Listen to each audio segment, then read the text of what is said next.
Magandang araw sa inyong lahat mga kapatid sa pananampalataya. Napapansin niyo ba na sa panahon ngayon ay napakaraming lumilitaw na mga nagpapakilalang propeta, may mga kulto, at mga iba't ibang sekta ng Kristyanismo. At ang lahat ay nag-aangkin na sila ang tama at nasa kanila si Kristo. Sinasabi nila na nagbalik na si Kristo at ito ay kanilang pinapatunayan sa pamamagitan ng pagpapakita ng mga milagro. At dahil dito ay madami ang naaakit at naniniwala sa kanila.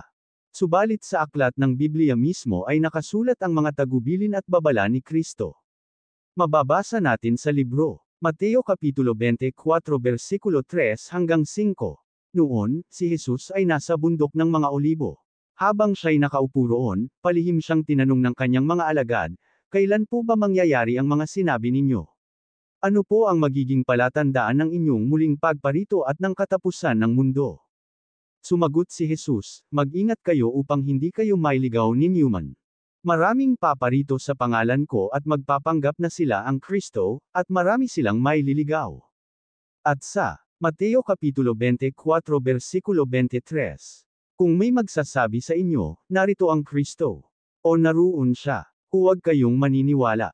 Mateo Kapitulo 24 versikulo 11 hanggang 13. Marami ang magpapanggap na propeta at ililigaw ang mga tao. Ang kasama ay lalaganap, kaya't manlalamig ang pag-ibig ng marami. Ngunit ang mananatiling tapat hanggang wakas ang siyang maliligtas. Malinaw ang babala sa atin ni Kristo na kailangan nating mag-ingat sapagkat marami ang mandiraya at magdadala ng kanyang pangalan upang tayo ay linlangan. Tanong, so, papaano natin makikilala ang tunay na Kristo? Ang sagot ay mababasa natin sa Juan Kapitulo 10 versikulo 14. "Ako nga ang mabuting pastol. Kung paanong kilala ako ng Ama at siya'y kilala ko, gayon din naman, kilala ko ang aking mga tupa at ako na may kilala nila.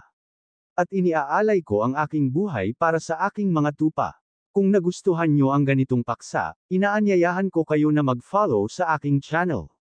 Maraming salamat po. Nawa ay sumainyo ang kapayapaan.